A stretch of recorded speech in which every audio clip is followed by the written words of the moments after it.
Halo anak-anak, berjumpa lagi dengan Ibu. Dalam video kali ini, Ibu akan membahas tentang kerjasama negara anggota ASEAN. Yuk, disimak ya.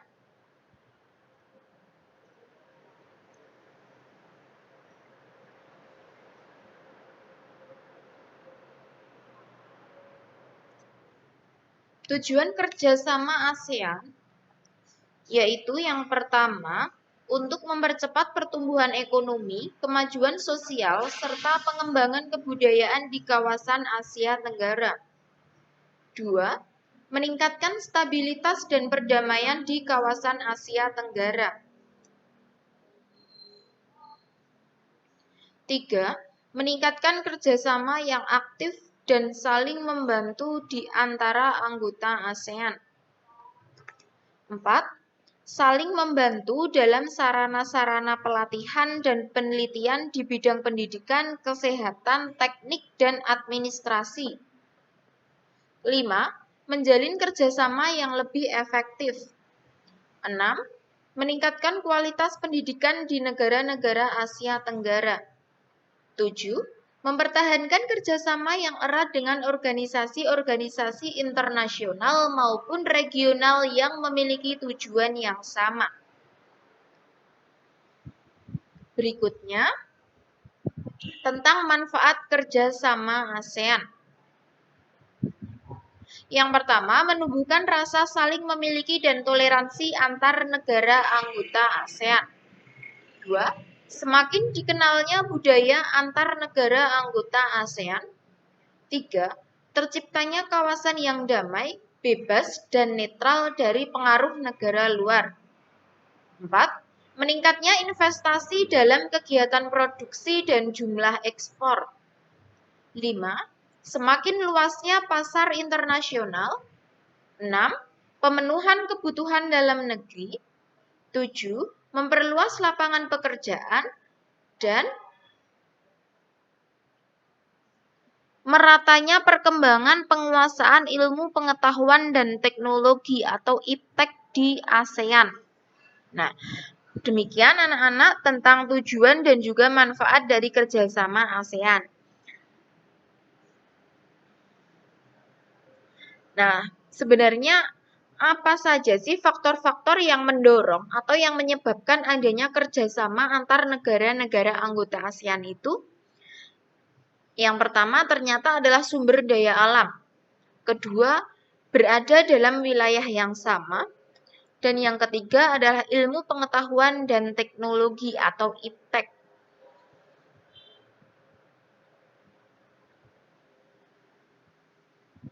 Kita bahas satu persatu dulu anak-anak, mulai dari faktor yang pertama, yaitu adalah sumber daya alam atau SDA.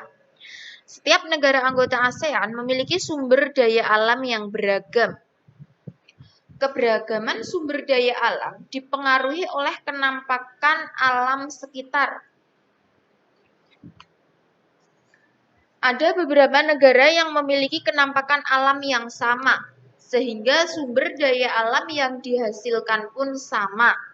Misalnya, Indonesia, Thailand, dan juga Laos itu memiliki lahan pertanian yang luas, sehingga sumber daya alam yang dihasilkan berupa padi. Kemudian untuk Brunei Darussalam menghasilkan minyak bumi terbesar di Asia. Nah, keberagaman sumber daya alam mendorong kerjasama antar negara dengan tujuan untuk saling melengkapi kebutuhan masyarakat di masing-masing negara. Misalkan, karena hasil pertanian di Malaysia misalkan untuk padi itu kurang mencukupi warganya atau masyarakat di negara Malaysia, maka nanti negara Malaysia akan melakukan impor padi dari negara-negara penghasil padi yang lebih banyak.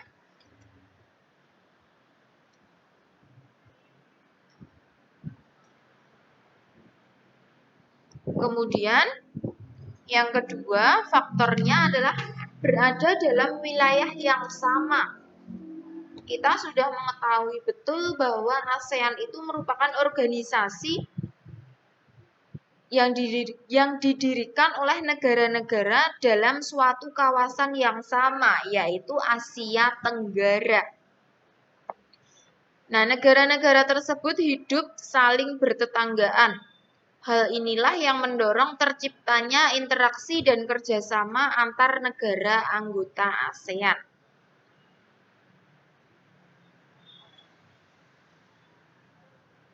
Faktor yang ketiga atau yang terakhir ini adalah ilmu pengetahuan dan teknologi.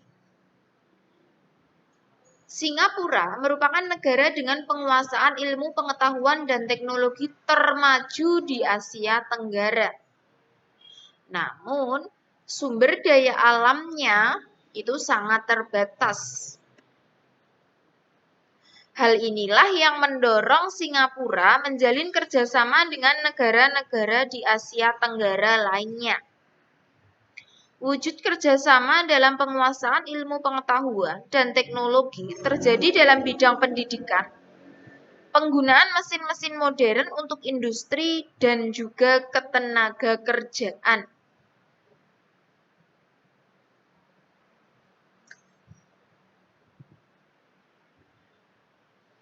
Kemudian untuk kerjasama negara anggota ASEAN itu dibagi menjadi beberapa bidang. Yang pertama adalah bidang sosial, kedua bidang budaya, ketiga bidang politik, dan yang keempat adalah bidang iptek atau ilmu pengetahuan dan teknologi.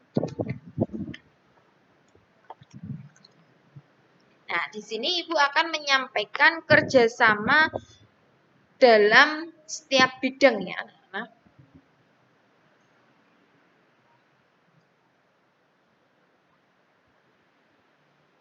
yang pertama adalah kerjasama negara anggota ASEAN dalam bidang sosial. Tujuannya untuk apa? Yaitu untuk menciptakan masyarakat ASEAN yang saling peduli dan mau berbagi dengan negara lain. Bentuk kerjasama negara-negara anggota ASEAN dalam bidang sosial antara lain: 1. Penanggulangan bencana.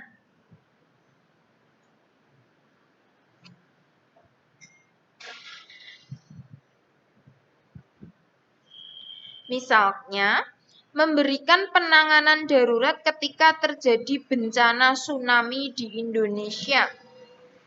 Nah, dulu pernah ya Indonesia diguncang gempa yang hebat di wilayah Nanggro Aceh Darussalam. Kemudian disusul dengan gelombang tsunami yang memporak-porandakan sebagian dari wilayah Aceh. Nah, bentuk penanggulangan bencananya misalkan negara Malaysia, Singapura, dan negara-negara anggota ASEAN lainnya itu memberikan bantuan. Contohnya pemberian air bersih kepada korban bencana alam. Nah, itu contoh dari penanggulangan bencana. Kemudian yang kedua adalah meningkatkan kesejahteraan sosial dan pembangunan negara-negara ASEAN. 3. Melindungi hak-hak dan keadilan sosial penduduk negara-negara ASEAN. 4. Meningkatkan kualitas sarana kesehatan negara-negara ASEAN. 5. Meningkatkan perlindungan sosial kepada seluruh penduduk negara-negara ASEAN.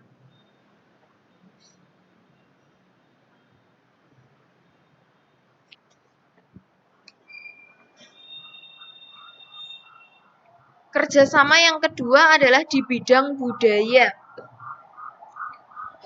Tentu kita sudah mengetahui bahwa setiap negara itu memiliki kebudayaan masing-masing, di mana kebudayaan tersebut itu justru menjadi ciri khas suatu negara yang tentu akan membedakan dengan negara lainnya.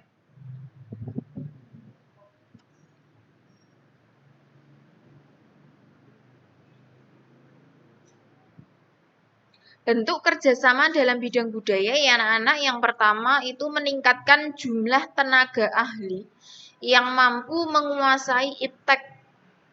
2. Memberikan bantuan untuk meningkatkan kemampuan para ahli dalam mengembangkan sebuah penemuan yang bermanfaat untuk negara-negara ASEAN. 3. Kerjasama dalam meningkatkan kualitas sumber daya manusia agar memiliki daya saing dunia. Keempat, melakukan pertukaran pelajar. 5. Mengenalkan budaya khas masing-masing negara. Keenam, meningkatkan jumlah UKM dalam bidang kebudayaan dan kesenian. Dan yang ketujuh adalah menyelenggarakan SEA Games yang diikuti oleh seluruh anggota ASEAN.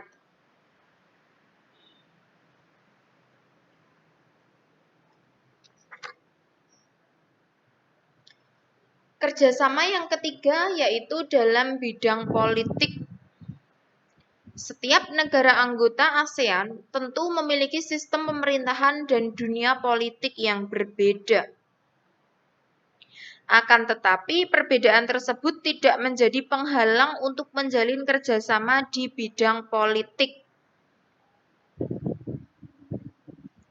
Salah satu kerjasama di bidang politik yaitu dibentuknya APSC atau ASEAN Political Security Community atau Masyarakat Politik Keamanan ASEAN. Tujuannya yaitu untuk mempercepat kerjasama di bidang politik dan keamanan di ASEAN serta untuk mewujudkan perdamaian anggota ASEAN dan juga dunia.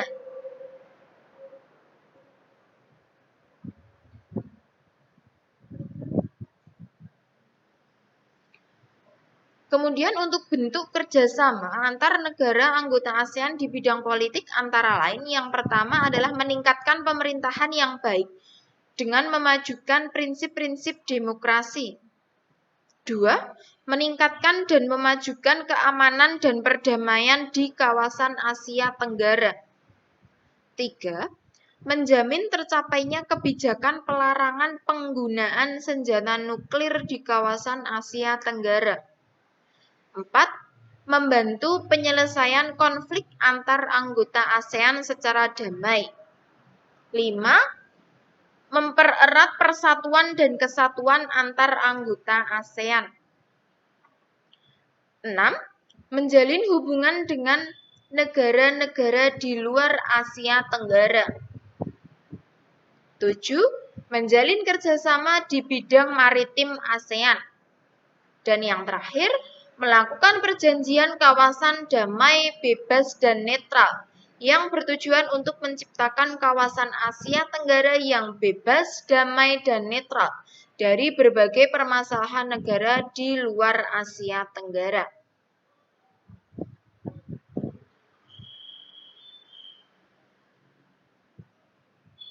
Kerjasama yang terakhir itu adalah di bidang ilmu pengetahuan dan teknologi atau IPTEK.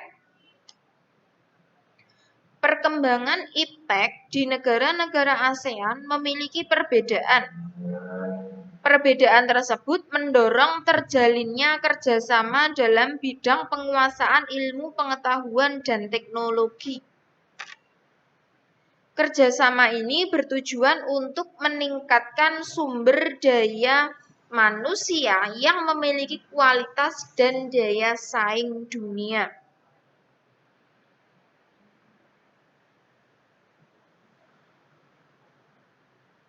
Bentuk kerjasama antar negara anggota ASEAN di bidang IPTEK antara lain yang pertama meningkatkan kualitas sumber daya manusia anggota ASEAN yang memiliki daya saing secara nasional maupun internasional. Ini sesuai dengan hasil KTT ASEAN ke-15 tahun 2009. Kemudian yang kedua adalah meningkatkan jumlah tenaga ahli ASEAN yang memiliki keahlian di bidang ilmu pengetahuan.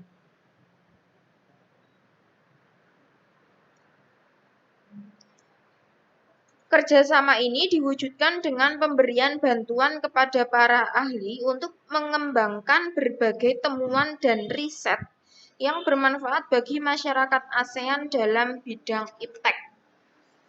Dan yang terakhir adalah melakukan pertukaran pelajar antar negara ASEAN dalam program studi mobility serta ASEAN University Network yang memberikan informasi mengenai universitas-universitas terbaik di ASEAN.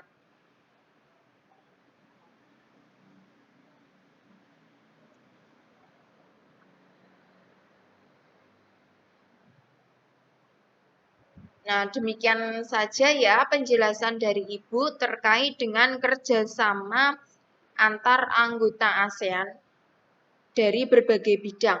Semoga dapat menambah wawasan dan pengetahuan anak-anak semuanya. Terima kasih sudah menonton video dari Ibu.